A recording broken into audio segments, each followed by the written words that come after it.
Tonight on Denver7 News at 10, a Colorado man arrested by federal agents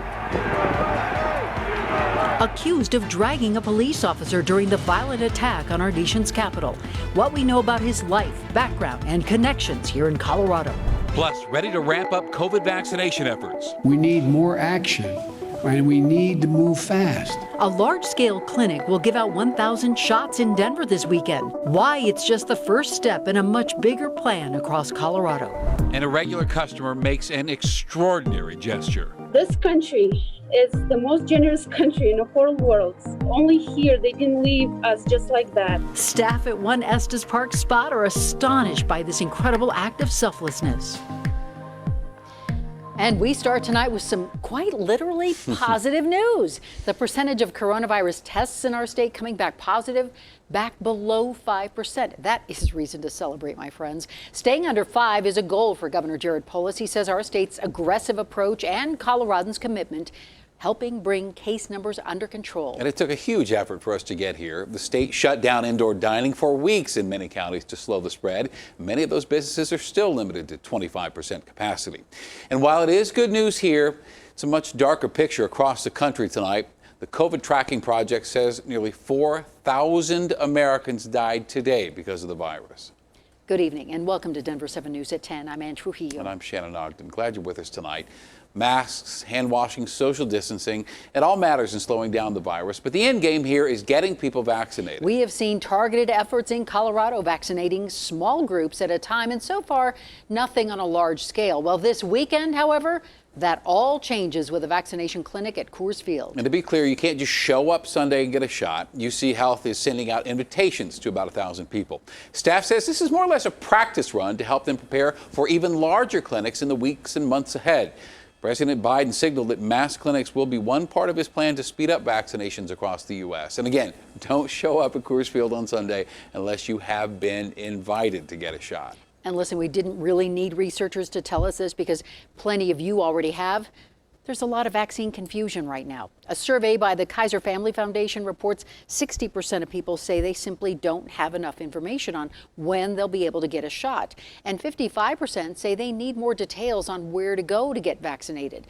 And that number is even higher for people age 65 and older. And some more good news tonight. It's becoming clear that the risk of severe allergic reaction to the vaccine is rare. The CDC had new numbers today. So for the Moderna version, the risk is 2.5 in a million. And it's even lower than the Pfizer vaccine's risk. That is 11.1 in a million. And out of the handful of people who did have allergic reactions, everybody recovered, and a lot of people in that group did have a history of allergies to vaccines or drugs and foods. Curbing the coronavirus, that's a push and pull between keeping people healthy and making sure businesses stay afloat. Well, tonight we have a better idea of how big an economic hit our state took when pandemic rules tightened. New restrictions came in at the end of November, banning indoor dining and severely limiting gyms in many counties. And the state reports more than 24,000 people lost jobs. Our unemployment rate jumped from 6.7% to 8.4%. Now, at the start of this month, as coronavirus case numbers dropped, the governor eased rules in dozens of counties, and it's still not clear yet how soon the jobs lost in December will come back. Well, President Biden is focusing heavily on the pandemic in these first days in office. And today he turned his attention to easing money worries for some Americans. He signed 2 executive orders today. One focuses on hunger. This one urges the Department of Agriculture to boost payments to low-income families if kids are not getting free or low-cost school meals right now. It also urges the department to consider boosting food stamp benefits for about 12 million Americans who missed out on an earlier increase. And another executive order boosts the minimum wage to $15 an hour for federal workers. A little over 2 weeks ago, this is what our nation's capital looked like. A mob fought with police and stormed into the chambers of Congress, hoping to overturn the results of the election. And tonight, a Colorado man is in custody, accused of dragging an officer who was then beaten by the mob. He is now the 4th Coloradan arrested in connection with those riots. As Denver7 CB Cotton reports, prosecutors say he already tried to flee the country. Here's what we know about Jeffrey Sable. He worked as a geophysicist here in Colorado, and now he's accused of dragging a police officer down the steps of the U.S. Capitol on January 6th during a siege by a mob of rioters. The 51-year-old is charged with obstructing a law enforcement officer during a civil disorder. Prosecutors say Sable was part of a group of people dragging an officer down the Capitol steps to be beaten by an American flag. And according to Denver7 sources who were inside today's court hearing, other images appear to show Sable holding a police baton across an officer's throat. A U.S. attorney said Sable identified himself to law enforcement in a video as the man wearing black gloves, a brown or tan jacket, a black or gray helmet, and a green backpack. Today, a U.S. magistrate judge ordered Sable to be held without bond, saying he was a flight risk. A prosecutor said Sable tried to flee to Switzerland after the January 6th insurrection and later tried to commit suicide. Sable was arrested outside a psychiatric center. Sources who were inside the courtroom today tell us Sable is divorced with 3 children. I spoke with Sable's ex-wife on the phone late this evening, and she tells me she has no comment. We also reached out to Sable's employer, Kimron Environmental Services, and we're still waiting to hear back. We also talked to a high-ranking law enforcement source who tells Denver7 Sable hasn't had any known run-ins with police in Jefferson County. CB Cotton, Denver7. And President Joe Biden is now directing intelligence agencies to study the threat posed by homegrown extremists. FBI Director Chris Wray says over the last year, the most deadly violence came from anti-government activists like militias and anarchists. The White House is asking for a threat assessment to help guide future policy. With security concerns in the nation's capital, thousands of National Guard troops could end up staying in Washington until March. The mayor of Washington, D.C. says she's received intel from federal officials that more presence is necessary given the upcoming impeachment trial of President Trump.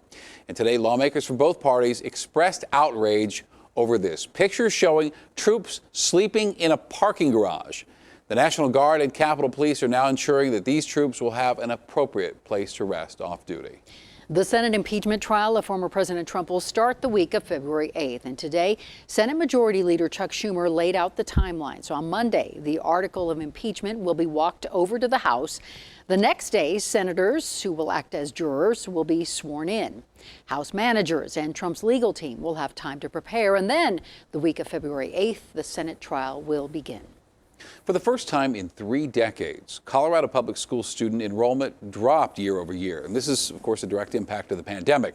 The State Department of Education says enrollment decreased by 3.3% for preschool through 12th grade in 2020. That's 30,000 fewer students. The last time we saw a decrease like that was back in the fall of '88. And the biggest decline was among preschool and kindergarten age students. Enrollment there dropped by 23% for preschool, kindergarten by 9%. Enrollment for kids in grades 1st through 5th dropped by 4%.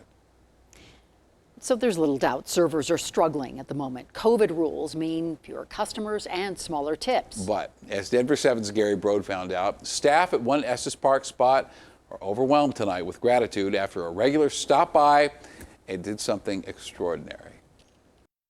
That's a tip. COVID sucks. 2 words most of us over the last year have thought, said, or even wrote down. With adventures like a COVID, definitely it is. It's a challenge to survive. Everybody in the hospitality management industry is really struggling right now. Wednesday's shift started like any other at Notchtop Bakery and Cafe in Estes Park until one of their regulars, who they only refer to as David, walked in. He asked her how many servers we have today and how many people staff in altogether. We said we had 7 people. When David paid his bill, his server, Gloria Fuentes, looked at the tip. 1,400. I couldn't believe it when I saw the bill. I was impressed. I was like, oh my God, this is true. I'm dreaming, or what's going on? The bill did have instructions. The money was to be split evenly between the 7 employees. In the morning, like, we need this money because we had to pay rent. You know, it's $200 to me, but it's also $200 for my husband and $200 for my daughter for things that we needed to make it. It's an uplifting gesture this group will never forget. I think it's a motivation to keep doing our best, to keep life positive during the hard times, and not everything is darkness. There is a light in the end of the tunnel. Gary Brode, Denver7. When it comes to elections, sometimes it feels like none of the candidates on the ballot deserve your vote. It becomes like an existential crisis, and people end up holding their noses and voting for the lesser of two evils. Tonight, we're going 360, looking at an alternative voting system and why Colorado leaders are giving it serious consideration. Another cold front moving into Colorado. Coming up, I'll let you know how much snow we expect here for our area.